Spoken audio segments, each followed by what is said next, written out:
Could you briefly explain your story?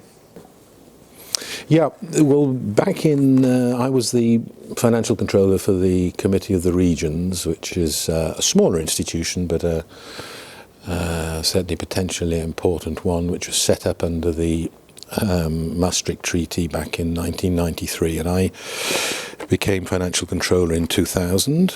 I inherited a series of unresolved matters of fraud and general irregularities, in particular with the reimbursement of members' expenses. I inherited these things from my predecessor back in 2000 and tried to solve them in the classical way. I started writing to my Secretary General and later to my President in March 2000, asking them to recover the money, to take the necessary steps to make sure that this sort of thing didn't happen again, and to inform Olaf, the community's anti-fraud squad. Sorry, to 2003, I became the internal auditor of the Commission of the Regions because there was a change in the financial regulation. We had a new approach to financial control. In the past, it was on an individual basis. Every accounting procedure had to be checked individually by me, whereas under the internal audit procedure, it became more of an advice type of procedure, advising the authorising officers and the financial officers as to how they should do things. We then got into a bit of a tiz because obviously Parliament started the discharge procedure for 2001 in the spring of 2003, and there was a big problem because in spite of the fact of trying to get the Committee of the Regions powers that be do things correctly, and to solve these problems, they'd done nothing about it apart from harass me. The Budgetary Control Committee immediately called in the Court of Auditors to carry out a study, an investigation, and in the light of further documents which the Budgetary Control Committee had asked me to provide them with, they then called in Olaf. So from early April, I then spent 6 months with Olaf, almost full time, helping them with their investigations. In June 2003, the Court of Auditors put in a half-page report saying everything was perfect in the Committee of the Regions, no problems. But in October 2003, we got the Parliament and the Committee of the Regions received a report from Olaf, which vindicated me on every score. Severely criticised the Committee of the Regions for its harassment and general mistreatment of its internal auditor, demanding that the Committee of the Regions should initiate disciplinary proceedings against its Secretary General and a head of unit who had been involved in tampering with the procedures, with the call for tender for the procedures. Obviously, I felt relieved. But of course, I didn't realise that being right, or at least not being wrong, makes things even worse for the professional harassers. There's nothing worse for them than to think that, my God, we really got caught with our trousers down now. The Committee of the Regions went into a mode of desperately trying to cover up everything and to minimise everything. They organised a bogus internal inquiry which decided that they were not going to press any disciplinary proceedings against the fraudsters and those that covered up the fraud. I was very, very grateful, although I knew nothing about it. This bogus internal inquiry also decided not to press disciplinary proceedings against me.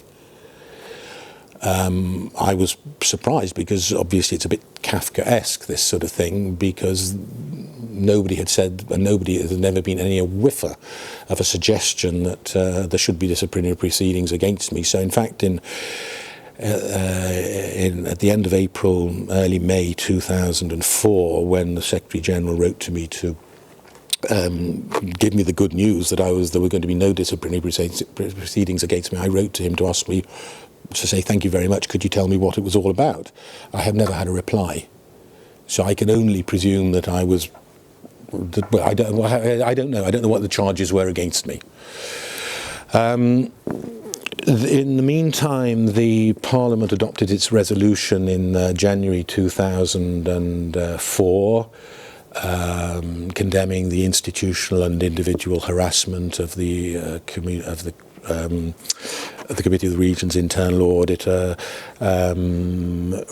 demanding that the internal auditor, yours truly, should suffer no adverse consequences because he became a bona fide whistleblower, and in fact demanding that the Committee of the Regions President and Secretary General present their apologies to me. Suffice it to say that absolutely nothing has been forthcoming. The Parliament has never requested the Committee of the Regions to implement or comply with its own resolution, and the Committee of the Regions has remained in contempt of Parliament because it's just totally ignored it. It's as simple as that. As a result of all this, and obviously the Committee of the Regions intensified its harassment and its campaign against me in 2004, following the resolution and the Olaf report and the conclusions of this bogus internal inquiry. And it became untenable. I had to be carted off to hospital. I spent more than 12 weeks in hospital actually to be treated as a result of all this mistreatment.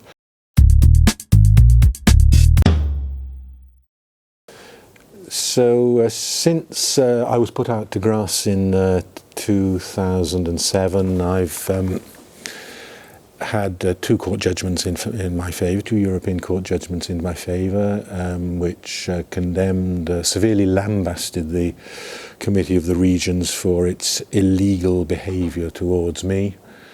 I have also had, there's also an internal commission report which found that the Committee of the Regions had behaved in a reprehensible manner towards me and decided that I'd been invalided out on professional grounds.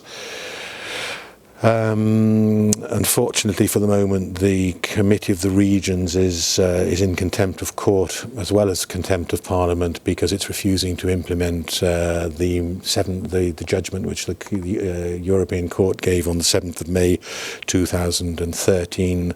What should be the role of the Committee of the Region?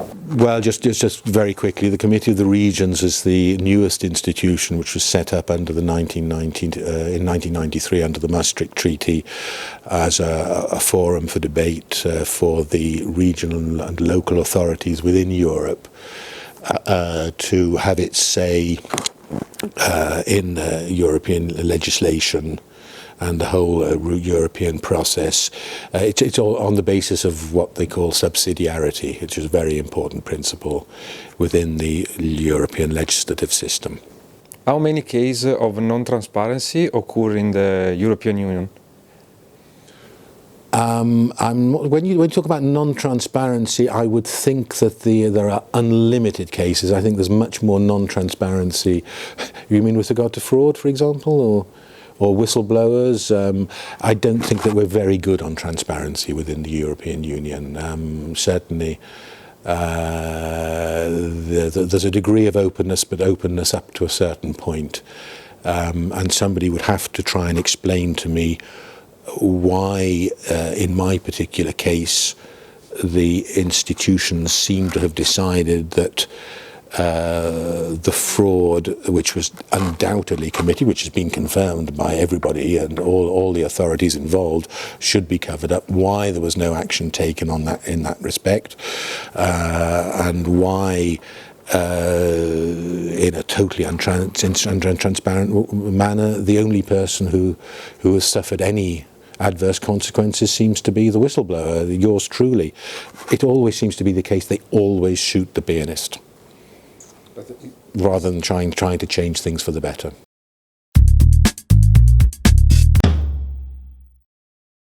Okay, is it possible to do a similar job without protection? I'm sorry to laugh, because I had protection. In fact, the financial controller and the internal auditor of any European institution is theoretically one of the most protected individuals within the institutional organisations. Under the financial regulation, he is afforded particular protection. He has complete and unfettered access to information. But look what happened to me. I wasn't just an ordinary whistleblower. I had additional protection. I was also lucky enough, and I'm very grateful to the Parliament at the time in 2004, to have had the protection of the European Parliament. Fortunately, the Parliament changed and the protection seems to have been withdrawn as soon as the new Parliament took over. And what I find desperately upsetting is that Parliament is not even wanting to get its own resolutions implemented. So the reply is that even with extraordinary protection, they still shoot the pianist. You intend a physical protection or a protection for your job? I was talking in particular about... Physical? No, I was talking about moral protection. Okay. At the time, I was desperately afraid physically as well, because it was made quite clear that I had to be careful with what I was doing. There were threats against myself and against my family. I am still very afraid, because obviously the system is bigger than me. But it's not. It's the physical part of it is obviously is part of it. But it's the what I found and still find particularly wearing is the moral gnawing away at your very soul. It's very easy, believe me, to harass somebody. It's very easy to mob them. It's very easy to create doubt. It's very easy to stop them doing their job. It's by a myriad of little things. What should the five-star movement and the FTD can do in Europe to find again the non-transparency? Look, given the sort of things that I've been seeing over recent months, and in particular, for example, the collusion between the main parties on Monday in the Budgetary Control Committee to remove an amendment, which is to destroy an amendment, vote against an amendment, which is of no particular consequence. All it does is reaffirm everybody's commitment to transparency. Then I despair. And this is why parties like the Five-Star Movement seem to be our only hope, because they seem to be rocking the boat, certainly as regards to this sort of over-comfortable situation in which the mainstream parties seem to consider themselves. They seem to consider them... I don't think anybody is above the law. All I'm asking, for example, is respect of the law and the rule of law. Now, I am not the only person who's found himself in this sort of situation, and unless, with the help of parties like the Five-Star Movement, we can militate for more transparency, more accountability, more just basic respect for the laws of the land, for doing things properly, doing things in an honest way, I don't think I'm going to despair, I'll lose hope. But so you have a very, very important role, because you've got the individual people like me, but they have to have support.